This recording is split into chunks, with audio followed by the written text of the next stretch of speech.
Howdy and welcome back to the Road to the Great Canadian Open Winter 2026. My name is Clarence and this is my video series as you follow me as I paint up my Brotherhood Without Banners army 1 hour a day, 1 day at a time.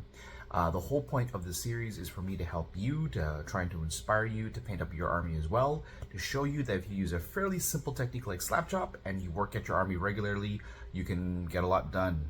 It's a privilege to have that time, to have that free time to paint. I know that not everyone has that free time, but I urge you to ask yourself if you can shave down some screen time, some TV time, or whatever else to work on your army. If we all paint beautiful armies, it'll attract more eyeballs to our game, and that would be a great thing to get more people to play this fantastic game that we love. So that's my preachy rant out of the way. Let's take a look at what we're doing today.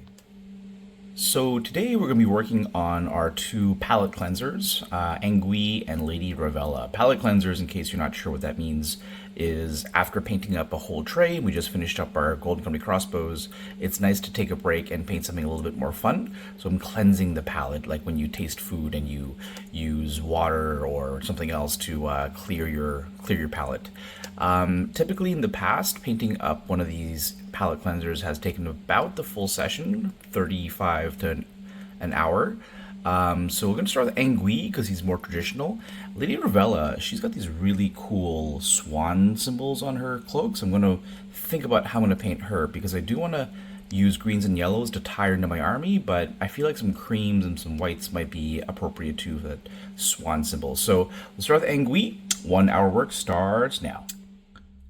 45 minutes later, we are done painting Angui, and he wasn't really that hard to paint.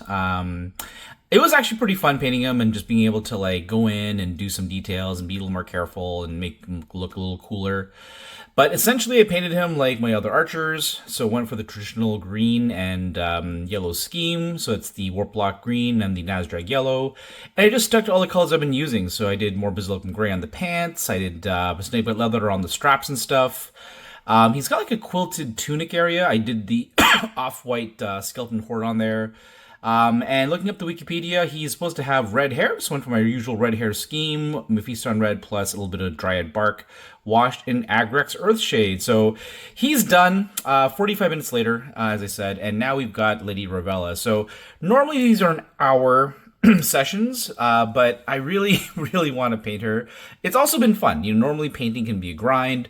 Normally when you have the clock on and you're counting down, you just can't wait to finish. But I'm actually kind of excited. She's also very different than everything else. You know, she's actually like wearing some cool noble women clothes. I really don't know how I'm going to paint her. You know, she's got these really cool swan symbols on her side, I guess. So I do want to tie her in, but I also want to give her a slightly different look with maybe some more off-whites and whites and grays maybe. So we're just going to start going at it, and we'll see how much time it takes. We're going to push folks past the hour and see if we can get her done fairly quickly. All right, see you soon. Bye-bye. Half an hour later, we are done Lady Ravella Smallwood, and we're actually done for the day. So I went into the wiki to get some ideas for what to paint her. So she's from House Smallwood, and their sigil's the Acorn. I was like, Acorn? What are these swans all about? But apparently they have allegiances with House Swan something. Maybe they just called House Swan. So maybe her mom is House Swan. And the wiki actually had a really cool scheme, and I was like, I like that scheme, I'm just going to steal it, where she has like this sort of Harlequin dual scheme going on, which was white and green. I'm like, oh, I'm already using green, let's go green. And they just kind of flipped the color scheme on both sides of her. And then for the back of her model, with this big train, I did the yellow to tie it into the rest of my army. That's Nazdrag yellow, of course. I did her skin tone with the Crusader flesh. Gilman flesh is probably the same. Then I did a little bit of gold on her crown thingy around her neck. The inside petticoat thing is Basilicanum gray, which I've been using also. Oh, she's got a ring. Oh, I gotta paint that in gold. All right, I'll come back and do that in gold and wash it with the brown. And that was pretty much it. Oh, sorry, the white. So the white is actually Apothecary white. I didn't like how the zenithal looked. I mean, I did and I didn't, because there was actually a nice blend going on, light to dark, top to bottom. But it did look a bit plain, so it like very just like monochromatic. So the Apothecary white has a little bit of blue in there, which gives it a little bit of tone. It did get rid of the nice gradient, I have to say, so I don't love that. But I will be applying the oil wash. Maybe that'll make a difference. Regardless, we only went a little over time. I have to spend another maybe 3 minutes painting the gold ring, but painting for about an hour and 15, got our 2 palette cleansers done, which is pretty good. So we are going to come back and end the episode here, I should say, and next session will be all about the oil.